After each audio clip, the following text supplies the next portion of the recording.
السلام علیکم ورحمۃ اللہ وبرکاتہ۔ الحمد للہ رب العالمین والصلاة والسلام علی سید المرسلین، اما بعد۔ معزز سامعین، دوستوں، نوجوانوں اور بزرگوں، تمام تعریفات کے لائق وہی وحدہ لا شریک لہ ہے جس نے ہم تمام کو یہ ایک مقصد کے ساتھ پیدا کیا۔ محترم سامعین، زکوٰۃ کے مسائل کی سیریز میں آج کا موضوع ہے زکوٰۃ، یہ ایک مثالی معاشی نظام کی بنیاد۔ محترم سامعین، کم و بیش 200 سال پہلے حریت فرد اور حریت فکر جیسے خوبصورت الفاظ کے پردے میں سرمایہ دارانہ انداز فکر کو دنیا میں ایک نظام کے طور پر متعارف کرایا گیا، جس کی بنیاد اس فلسفے پر تھی کہ ہر آدمی اپنی دولت کا مکمل مالک اور مختار ہے، اسے جہاں چاہے جیسے چاہے استعمال کر سکتا ہے۔ سوسائٹی اور معاشرے پر اس کے اثرات خواہ کیسے ہی کیوں نہ ہو، خواہ اس سے اس کا اپنا اخلاق اور کردار تباہ ہو یا پورے معاشرے میں فحاشی اور بے حیائی پھیلے، سرمایہ دارانہ نظام اس سے کوئی تعرض نہیں کرتا۔ اسی طرح زیادہ سے زیادہ دولت کمانے کی ہوس میں چند گھروں کا سکون اور چین برباد ہو یا پوری کی پوری قوم اس کی ہوس زر کی پوری طرح برباد ہو جائے، سرمایہ دارانہ نظام اس پر کوئی قانونی یا اخلاقی پابندی عائد نہیں کرتا۔ اس بے رحم اور سنگ دلانہ شیطانی نظام میں جہاں اخلاقی لحاظ سے انسانی اقدار کی کوئی قدر و قیمت نہیں، وہاں معاشی لحاظ سے سرمایہ صرف سرمایہ داروں کے ہاتھوں میں ہی گردش کرتا رہتا ہے، جبکہ بے سرمایہ افراد قرضوں اور سود در سود کے بوجھ تلے دبے چلے جاتے ہیں۔ دنیا جب اس نظام کی فریب کاریوں سے آگاہ ہوئی تو مساوات اور عدل جیسے دلکش الفاظ کے حوالے سے دنیا کو یہ ایک دوسرے شیطانی نظام اشتراکیت سے متعارف کرایا گیا، جس کا بنیادی فلسفہ حریت فرد اور حریت فکر کی مکمل نفی تھی۔ حکومت تمام وسائل، دولت، زمینوں، کارخانوں، فیکٹریوں اور دیگر اموال وغیرہ کی مالک اور فرد مکمل طور پر محروم۔ فرد ایک بالکل ہی بندھی غلامانہ زندگی کی زنجیروں میں جکڑا ہوا، اور حکومت کے چند افراد پوری قوم کی تقدیر کے مالک و مختار۔ حکیم الامہ علامہ اقبال نے اشتراکی نظام پر بہت ہی خوب تبصرہ کیا ہے۔ محترم سامعین، یہ علم، یہ حکمت، یہ تدبیر، یہ حکومت، پیتے ہیں لہو، دیتے ہیں تعلیم مساوات۔ سرمایہ داری اور اشتراکیت کے مقابلے میں اسلامی نظام معیشت کی بنیاد اس تعلیم پر ہے کہ اس کائنات اور کائنات کی ہر چیز کا مالک صرف اللہ تعالیٰ ہے۔ دولت اور وسائل، دولت کا حقیقی مالک بھی وہی ہے۔ قرآن مجید نے مختلف جگہ پر مختلف انداز میں اس کی نشاندہی فرمائی ہے۔ سورہ نور میں ارشاد مبارک ہے، وَآتُوهُم مِّن مَّالِ اللَّهِ الَّذِي آتَاكُمْ، آزادی کے خواہش مند غلاموں کو اس مال سے دو جو اللہ نے تمہیں دیا ہے۔ سورہ نور آیت نمبر 33۔ سورہ حدید میں اللہ تعالیٰ فرماتا ہے، وَأَنفِقُوا مِمَّا جَعَلَكُم مُّسْتَخْلَفِينَ فِيهِ، جس مال پر اللہ تعالیٰ نے تمہیں خلیفہ بنایا ہے اس میں سے خرچ کرو۔ سورہ حدید آیت نمبر 7۔ قرآن مجید میں 50 سے زیادہ آیات ایسی ہیں جن میں اللہ کریم نے کہیں رزقناہم اور کہیں رزقہم اور کہیں رزقناکم اور کہیں رزقکم کہہ کر لوگوں کو رزق دینے کی نسبت اپنی طرف کی، جس سے انسان کو یہ حقیقت ذہن نشین کروانا مقصود ہے کہ یہ مال و دولت جسے انسان اپنی کم علمی اور جہالت کی وجہ سے اپنی ملکیت سمجھنے لگتا ہے، دراصل یہ اللہ کی ملکیت ہے جو اس نے اپنے بندوں کو امانت کے طور پر دے رکھی ہے۔ لہٰذا انسان اس بات کا پابند ہے کہ جو دولت اللہ تعالیٰ نے اسے دی ہے اسے اللہ تعالیٰ ہی کے حکم کے مطابق استعمال کرے۔ چنانچہ اللہ تعالیٰ نے دونوں معاملات، دولت کمانے اور دولت خرچ کرنے میں انسان کو حدود و قیود بتا دیا ہے۔ دولت کمانے کے معاملے میں اللہ تعالیٰ نے جن ذرائع سے حاصل ہونے والی آمدنی کو حرام قرار دیا ہے، رشوت اور غصب، یہ سورہ بقرہ میں آیت نمبر 188 میں ہے۔ خیانت سورہ آل عمران آیت نمبر 61 میں ہے۔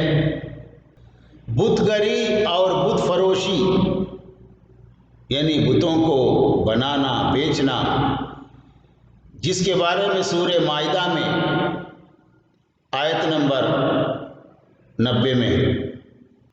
اس کے بعد چوری سورہ مائدہ آیت نمبر 38 میں ہے۔ ناپ تول میں کمی سورہ مطففین آیت نمبر 13 میں ہے۔ مال یتیم میں حق تلفی کرنا سورہ نساء آیت نمبر 1 میں ہے۔ اتفاقیہ آمدنی والے تمام ذرائع مثلاً جوا وغیرہ، یہ سورہ مائدہ میں آیت نمبر 9 میں ہے۔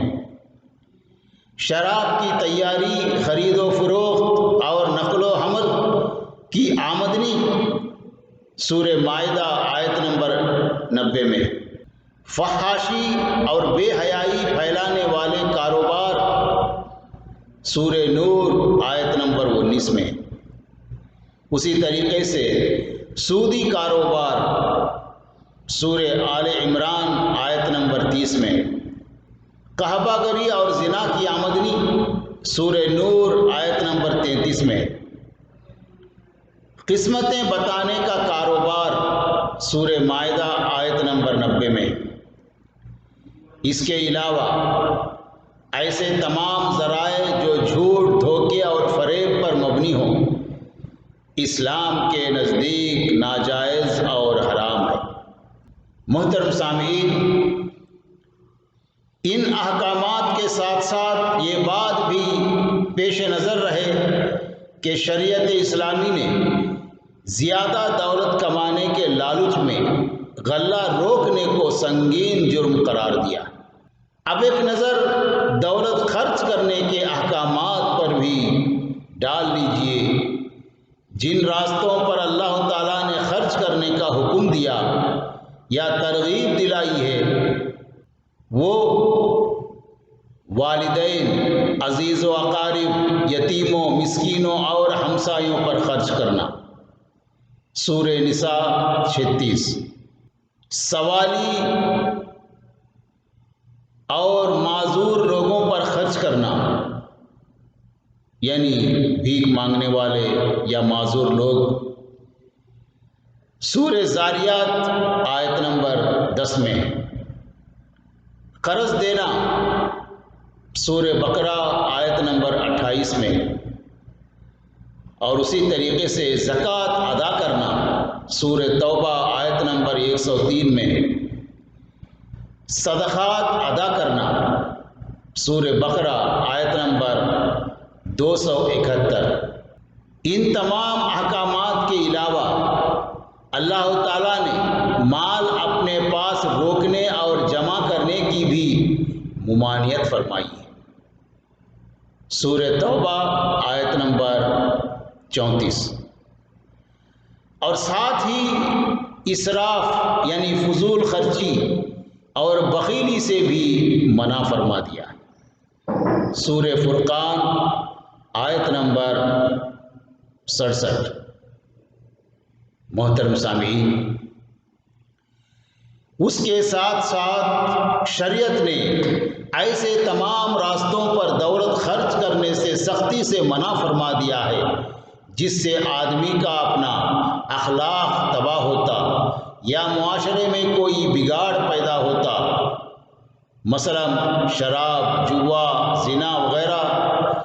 یہ بات یاد رہے کہ یہ حد مقرر کرنے کے بعد شریعت نے شخصی ملکیت پر کسی قسم کی پابندی یا حد مقرر نہیں کی۔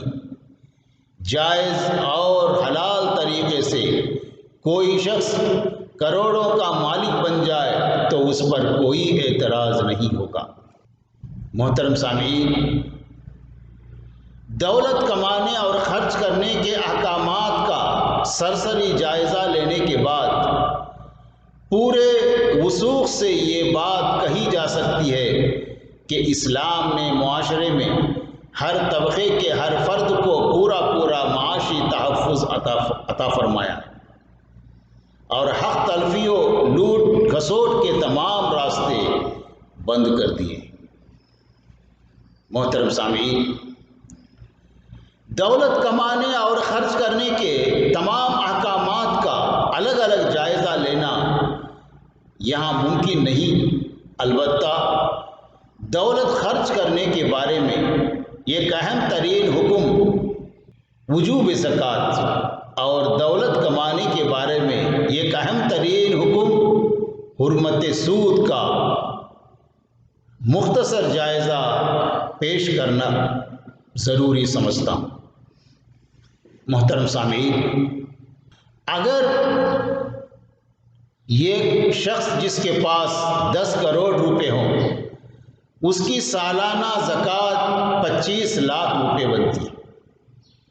اگر ایک شہر میں صرف 1 کروڑ پتی رہتا ہو جو ایمانداری سے اپنی زکوٰۃ ادا کرتا ہو تو چند سالوں میں ہی اس شہر کے بیشتر محتاجوں اور مسکینوں کے معاشی مسائل حل ہو سکتے ہیں۔ اور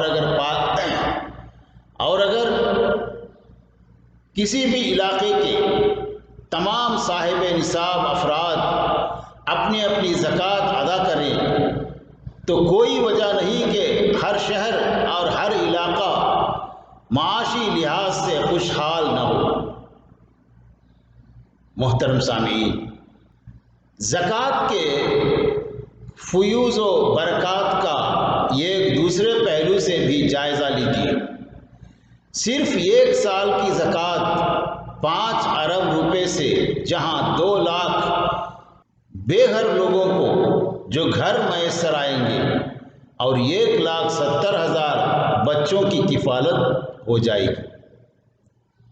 اس طریقے سے اگر ہم حساب لگائیں گے تو الحمدللہ مالداروں کی زکوٰۃ سے غریب غربت سے دور ہو جائے گا، محتاجی سے وہ خود مختار ہو جائے گا۔ اسی طرح سماج میں بہت سارے لوگ غربت کی لکیر سے اوپر رہیں گے۔ محترم سامعین،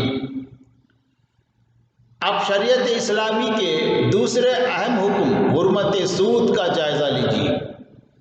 سود یہ بہت ہی گھناؤنا گناہ ہے، بہت ہی سخت گناہ ہے۔ یہ اللہ تعالیٰ کی سخت نافرمانی ہے۔ محترم سامعین، قرآن مجید میں اللہ تعالیٰ اور رسول اللہ صلی اللہ علیہ وسلم کے خلاف اعلان جنگ قرار دیا گیا ہے سود کو۔ سورہ بقرہ آیت نمبر 279۔ رسول اکرم صلی اللہ علیہ وسلم کا ارشاد مبارک ہے، سود کے 70 درجے ہیں، ان میں سے کم تر درجہ ماں سے زنا کرنے کے برابر ہے۔ ابن ماجہ۔ معراج کی رات رسول اللہ صلی اللہ علیہ وسلم نے بعض لوگوں کو دیکھا جن کے پیٹ مکانوں کی طرح بڑے بڑے تھے اور ان میں سانپ ہی سانپ بھرے ہوئے تھے۔ آپ صلی اللہ علیہ وسلم کے پوچھنے پر جبرائیل علیہ السلام نے بتایا کہ یہ سود کھانے والے لوگ ہیں۔ مسند احمد، ابن ماجہ۔ حقیقت یہ ہے کہ اللہ تعالیٰ کے بنائے ہوئے قانون میں وجوب زکوٰۃ اور حرمت سود دونوں حکم پوری بنی نوع انسان کے لیے برکت ہی برکت اور خیر ہی خیر ہے۔ لیکن افسوس کی بات یہ ہے کہ آج جب پوری نوع انسانی سرمایہ دارانہ نظام معیشت سے مایوس اور اشتراکی نظام معیشت سے بغاوت کر چکی ہے اور انہیں جانتی کہ کیا کرے کدھر جائے، ہم تمام کو چاہیے اس پر سوچیں۔ اس کے لیے ضروری ہے کہ ہم سب سے پہلے دینی تعلیم حاصل کریں۔ جس کے پاس دینی تعلیم نہ ہو اس سے ہم کچھ بھی کہیں اس کے سر میں بات داخل نہیں ہوگی۔ دینی تعلیم ایک ایسی روشنی ہے جو راستہ بتاتی ہے اس دنیا میں بھی اور آخرت میں بھی۔ محترم سامعین، حدیث رسول صلی اللہ علیہ وسلم سے لوگ اسی طرح کا تعلق محسوس کریں جیسا کتاب اللہ کے ساتھ محسوس کرتے ہیں۔ دینی مسائل سیکھنے اور سمجھنے کے لیے لوگوں میں صرف کتاب اللہ اور سنت رسول اللہ سے استفادہ کرنے کا رجحان پیدا کریں۔ کتاب اللہ اور سنت رسول صلی اللہ علیہ وسلم سے ثابت نہ ہونے والے مسائل کو بلا تعمل ترک کرنے کی سوچ عام ہو۔ محترم سامعین، آپ اس حقیقت سے یقیناً اتفاق کریں گے کہ اب تک جس قدر عام فہم، آسان اور عوامی انداز میں کتاب اللہ پر مختلف پہلوؤں سے تعلیمات عام ہو چکی ہیں، اسی قدر حدیث رسول صلی اللہ علیہ وسلم پر بھی کام ہونا چاہیے۔ لوگوں کو سیکھنا چاہیے۔ اللہ تعالیٰ قرآن میں فرماتا ہے، اللہ یجتبی الیہ من یشاء ویہدی الیہ من ینیب۔ اللہ تعالیٰ جسے چاہتا ہے اپنے کام کے لیے چن لیتا ہے اور اپنی طرف آنے کا راستہ اسی کو دکھاتا ہے جو اس کی طرف رجوع کرے۔ سورہ شورى آیت نمبر 13۔ محترم سامعین، اس لیے ہم تمام کو چاہیے کہ ہم دینی تعلیم حاصل کریں، چاہے بوڑھا ہو، جوان ہو، بچہ ہو، اور پھر اپنے بیوی بچوں کو سکھائیں، اپنے خاندان والوں کو سکھائیں، اس لیے کہ اللہ تعالیٰ نے ہم کو ذمہ دار بنایا ہے۔ قرآن میں اللہ تعالیٰ فرماتا ہے قُوْ أَنفُسَكُمْ وَأَهْلِيكُمْ نَارًا۔ دیکھیے اتنی چھوٹی آیت میں اللہ تعالیٰ نے مرد کو یہ کتنی بڑی ذمہ داری دیا ہے۔ اپنے آپ کو سب سے پہلے بچانا جہنم سے، پھر اس کے بعد اپنی بیوی بچوں کو، اپنے خاندان والوں کو بچانا۔ کہاں سے؟ جہنم سے۔ بیماریوں سے تو وہ سب کریں گے، نقصان سے سب کریں گے، لیکن بہت سارے ذمہ دار اپنے گھر والوں کو، اپنے بیوی بچوں کو، اپنے خاندان والوں کو جہنم سے بچانے کی کوئی فکر نہیں کر رہے ہیں، جبکہ اللہ تعالیٰ قرآن میں اسی کا ذکر کیا ہے۔ محترم سامعین، اس لیے ہم تمام کو چاہیے کہ ہم اس پر توجہ دیں۔ ربنا تقبل منا انک انت السمیع العلیم وتب علینا انک انت التواب الرحیم۔ اے ہمارے پروردگار، ہماری اس خدمت کو قبول فرما، تو یقیناً خوب سننے اور خوب جاننے والا ہے۔ یعنی ہر ایک کی کوشش ہوتی ہے سیکھنے میں، اپنے گھر والوں کو سکھانے میں، تعلیم دینے میں۔ اگر اللہ تعالیٰ اس کی مدد کر دے تو اس کا گھر دینی گھرانہ ہو جائے گا، اس کے لیے خوشخبریاں ہی خوشخبریاں ہیں۔ اس لیے ہم تمام کو چاہیے کہ ہم دینی تعلیم کے طرف رجوع ہوں، قرآن اور سنت کی تعلیم کے طرف رجوع ہوں۔ اللہ تعالی ہم تمام کو نیک توفیق عطا فرمائے، اس لیے کہ نیکی اور بدی دونوں برابر نہیں ہو سکتے۔ وآخر دعوانا ان الحمد للہ رب العالمین، والصلاة والسلام علی سید المرسلین، والحمد للہ رب العالمین۔ السلام علیکم ورحمۃ اللہ وبرکاتہ۔